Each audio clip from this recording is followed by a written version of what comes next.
നമസ്കാരം. അത് വിമർശനങ്ങൾ ഏത് രൂപത്തിൽ വേണമെങ്കിൽ കൊണ്ടെത്തിക്കാം. പക്ഷേ ഇതിനകത്ത് മിനിസ്റ്ററുടെ പേര് പറഞ്ഞു എന്നുള്ളതാണ്. അത് നമ്മളിതിൻ്റെ കമ്മ്യൂണിറ്റി ഗൈഡ് ലൈനെ ഉല്ലംഘിക്കുന്നതിന് തുല്യമാണത്. മിനിസ്റ്റർ എന്ന് പറഞ്ഞാൽ കുഴപ്പമുണ്ടായിരുന്നില്ല. പക്ഷേ അദ്ദേഹത്തിൻ്റെ പേരെടുത്ത് പറഞ്ഞ് ചില കാര്യങ്ങൾ പറഞ്ഞതൊക്കെ അബദ്ധമായി പോയി വാസ്തവത്തിൽ. അതാണ് വാസ്തവത്തിൽ ഇങ്ങനെ സൈബർ സെല്ലിലത് അവരുടെ ആൾക്കാർ അവരും മനുഷ്യന്മാരാണല്ലോ. സ്വാഭാവികമായിട്ട് അവർക്ക് അവർ ലീഡറെക്കുറിച്ച് പറയുമ്പോൾ പ്രശ്നമുണ്ടാവും. ഒരു കംപ്ലയിൻറ്റ് കൊടുത്തു. അങ്ങനെ അതിന് ഞാൻ മറുപടി പറയേണ്ടി വന്നു. എന്നാൽ ആ പ്രശ്നം അവിടെ അവസാനിച്ചു. ഏറ്റവും രസം എന്താണെന്ന് വെച്ച് കഴിഞ്ഞാൽ ഏതോ ഒരു ചാനൽ, അത് മേജർ ചാനലിൽ തന്നെയാണ് പറഞ്ഞു സ്വാമി ഒളിവിലാണെന്ന്. വേറെ ആൾ പറഞ്ഞു സ്വാമി വിദേശത്തേക്ക് ചാടിക്കടന്ന്. ഞാൻ അവിടേക്ക് ചാടിക്കടക്കാനാണ്, എൻ്റെ വിദേശം ഇന്ത്യ തന്നെയാണ്. ഇന്ത്യയിൽ നിന്ന് വിട്ട് എവിടേക്ക് പോകും? നേപ്പാളിലേക്ക് പോകാം. പക്ഷേ അല്ലാണ്ട് വേറെ എവിടേക്ക് പോകാനാണ്? ഞാൻ ഇവിടെ തന്നെയുണ്ട് എന്ന് പറയാണ്. ഇതിപ്പോൾ അങ്ങനെ ഒരു വാശിപ്പുറത്ത് ചെയ്യുന്നതല്ല. എന്നെ അറിയുന്ന കുറേ ആൾക്കാരുണ്ട്, അവർക്കൊക്കെ ഒരു മനസ്സിലൊരു വിഷമമുണ്ടാകും. ഇതിൽ പിന്നെ നമ്മളുടെ കുഞ്ഞാലിക്കുട്ടി സാഹിബിനോട് സംസാരിക്കാൻ എനിക്ക് കഴിഞ്ഞു എന്നുള്ളതാണ്. ഞാൻ പറഞ്ഞത് ഞാനിതൊന്നും അറിഞ്ഞിട്ടൊന്നുമില്ല. പിന്നെ പുറകിൽ കുട്ടികളൊക്കെ ഉണ്ടാവില്ല, അവരൊന്നും ചെയ്തായിരിക്കും. സ്വാമിയോട് വിഷമിക്കൊന്നും വേണ്ട. അങ്ങനെ വളരെ അത് വാസ്തവത്തിൽ എനിക്കുള്ളൊരു ശിക്ഷയായിരുന്നു കേട്ടോ. ഉള്ള കാര്യം ഞാൻ പറയാം. ഞാൻ എല്ലാം അങ്ങനെ പറയുന്ന ഒരാളാണ്. അതാണ് എൻ്റെ ശരികളും അതാണ് എൻ്റെ വല്ലായ്മകളും. അപ്പോൾ അദ്ദേഹം പറഞ്ഞു, മറ്റേ നമ്മളുടെ സന്ദീപ് വാര്യർ കുട്ടിക്കാലത്ത് മുതൽ അറിയുന്ന ഒരാളാണ്. അപ്പം അദ്ദേഹം ഇടപെട്ടു. അതിൽ വേറെ പ്രശ്നങ്ങളും കാര്യങ്ങളൊന്നുമില്ല. എൻ്റെ ഭാഗത്തുനിന്ന് അങ്ങനെ ഞാൻ അറിഞ്ഞിട്ട് തന്നെയില്ല. കുഞ്ഞാലിക്കുട്ടി സാഹിബ് പറഞ്ഞു ഞാനിത് സംഭവം അറിഞ്ഞിട്ട് തന്നെയില്ല, ഞാൻ ഇവിടെ തിരക്കിലും കാര്യങ്ങളിലൊക്കെയാണ്, ഞാൻ അറിഞ്ഞിട്ടില്ല പറഞ്ഞു. ഏതായാലും അത് ഒരു രൂക്ഷമായിട്ടുള്ള പ്രശ്നവും മറ്റൊന്നും ആയി തീർന്നില്ല. അപ്പോൾ അതിന് ഞാൻ നന്ദി പറയേണ്ടത് മറ്റാരോടുമല്ല, കുഞ്ഞാലിക്കുട്ടി സാഹിബിനോട് തന്നെയാണ് നന്ദി പറയേണ്ടത്, യാതൊരു സംശയവുമില്ല. പിന്നെ ആവശ്യത്തിലേറെ സംസാരിച്ചു. അത് എത്ര വികാരം വരുമ്പോഴും നമ്മൾ ചില സമയത്ത് നമ്മൾ ചില എന്തായാലും പറയുക, കുട്ടിക്കാലത്തുള്ള സ്വഭാവം വീണ്ടും പുറത്തു വരും. ഇന്നിപ്പോൾ ഏതൊരു ഉസ്താദാണ് മുസ്ലിയാർ, അദ്ദേഹം ഒരു വീഡിയോ ഇട്ട് എനിക്കൊരാളെ അയച്ചു തന്നു. അതിൽ പറയുന്നത് ഇദ്ദേഹത്തെ സംബന്ധിച്ചോ അദ്ദേഹത്തിൻ്റെ കുട്ടിക്കാലത്തുള്ള അങ്ങനെ ചില സ്വഭാവങ്ങൾ ചിലപ്പോൾ പൊട്ടി മുളച്ച് വരുന്നതായിരിക്കും എന്ന് പറഞ്ഞു. അയച്ചാലും വളരെ മോശമായി, അങ്ങനെ ചെയ്യാൻ പാടില്ലായിരുന്നു, സംയമനം പാലിക്കണം എന്നൊക്കെയും പറഞ്ഞ്. സത്യം പറഞ്ഞു കഴിഞ്ഞാൽ ഇപ്പം നമ്മളിവിടെ ഇപ്പം എന്തായാലും പറയാം, കുഞ്ഞാലിക്കുട്ടി സാഹിബിനോട് മാപ്പ് എന്ന് പറഞ്ഞിട്ട് ആ രണ്ടു അക്ഷരം പറയണ അർത്ഥമില്ല. അതിനപ്പുറം ഞാൻ എന്നെ ശിക്ഷിക്കണം, കോടതി ശിക്ഷിക്കുക അല്ലെങ്കിൽ സൈബർ പോലീസ് ശിക്ഷിക്കുക എന്നുള്ളതല്ല, ഞാൻ എന്നെ ശിക്ഷിക്കേണ്ടതുണ്ട്. അതായത് ഇനിയുള്ള ദിവസങ്ങളിൽ ഞാനത് ചെയ്യേണ്ടതുണ്ട്. കാരണം പലപ്പോഴും ചില സമയങ്ങളിൽ നമ്മളുടെ നാക്ക് നമ്മളുടെ പിടിയിൽ നിന്ന് പോകും, നമ്മുടെ മനസ്സ് നമ്മുടെ പിടിയിൽ നിന്ന് പോകും. അപ്പോൾ എനിക്കാണ് പറയുക, ചെറിയ തോതിലുള്ള ഭ്രാന്ത് അത് വലുതായ വലിയ തോതിലുള്ള ഭ്രാന്തായിട്ട് മാറും.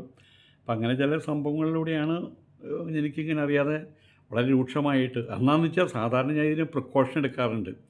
അങ്ങനെ പ്രിക്കോഷൻ എടുത്ത് ഏകദേശം എൻ്റെ ചില രൂപരേഖ 1, 2, 3, 4 പറഞ്ഞിട്ട് അതിൻ്റെ പോയിൻറ്റ്സ് കുറിച്ച് വെച്ച് പറയേണ്ട കാര്യങ്ങൾ എന്താണെന്ന് നേരത്തെ ആലോചിച്ചു. ഇതൊന്നുമില്ലാതെ കയറിയിരുന്ന, അതാണ് ഞാൻ മറ്റെന്തായാലും പറയാം, പെട്ടെന്ന് ഒന്ന് ഡ്രസ്സ് പോലും ചെയ്യാതെ കയറിയിരുന്ന് പറഞ്ഞത്.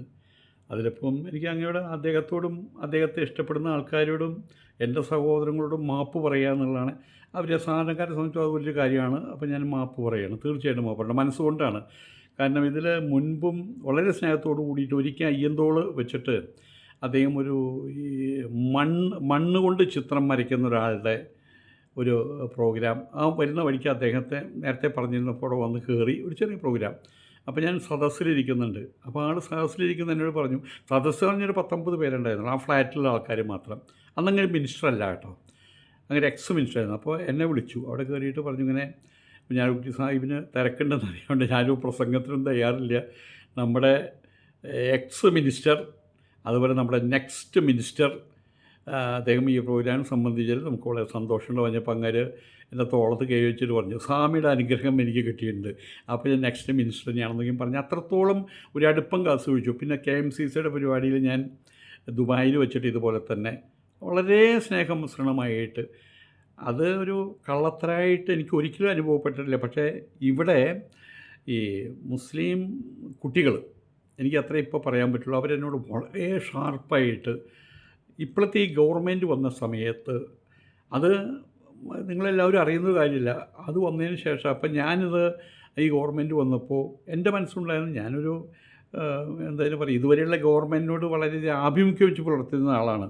പെട്ടെന്ന് മറ്റൊരു ഗവൺമെൻറ് വന്നപ്പോൾ എൻ്റെ മനസ്സിലേക്ക് കയറിപ്പോയത് ഇതോടുകൂടി ഞാനപ്പോൾ ഇവിടെ തമിഴ്നാട്ടിൽ നിന്ന് കേരളത്തിലേക്ക് മാറാൻ തയ്യാറായിട്ട് നിൽക്കുന്ന സമയത്തായിരുന്നു ഈ ഗവൺമെൻറ് വരുന്നത്. അത് കൂടിയിട്ട് ഞാൻ അതിനെ വിമർശിച്ച സമയത്ത് അതിൻ്റെ അടിയിൽ നീ എനിക്ക് കേരളത്തിൽ കടക്കാൻ സമ്മതിക്കില്ല എന്ന് പറഞ്ഞിട്ട് ഇങ്ങനെ തെറി ബഹളാണ് വന്നത്. അതിലും ഞാൻ എതിര് പറയുന്നില്ല, കാരണം അത് സ്വാഭാവികമാണല്ലോ. എനിക്ക് സമനിലയിച്ചപ്പോൾ ഞാൻ തെറി പറഞ്ഞില്ലേ.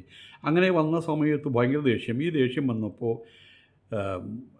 അമ്മ കുട്ടിയെ തല്ലിയ കുട്ടി അമ്മയെ കെട്ടിപ്പിടിക്കും. അതുപോലെ ഞാൻ കെട്ടിപ്പിടിച്ചത് എൻ്റെ ദേഷ്യം മുഴുവൻ തലയിൽ കൊണ്ടുവച്ചത് നമ്മുടെ കാരണവരെ കുഞ്ഞാലിക്കുട്ടിയുടെ തലയിലാണ് കൊണ്ടുവച്ചത്.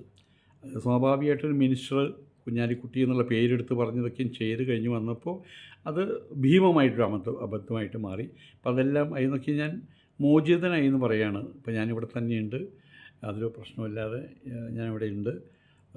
ഇനിയിപ്പോൾ പഴയ പോലെ തന്നെ വീഡിയോകളും മറ്റുള്ള കാര്യങ്ങളും ചെയ്യുന്നുള്ളതല്ല, ഞാൻ എൻ്റെ സാധാരണ ജീവിതത്തിലേക്ക് കിടക്കും. പക്ഷേ വീഡിയോ ചെയ്യുന്ന സമയത്ത് ഞാൻ ഇനിയിപ്പോൾ കുറച്ച് ദിവസം ഞാൻ ഗ്യാപ്പ് ഇട്ടിട്ട് ആണ് ചെയ്യുക.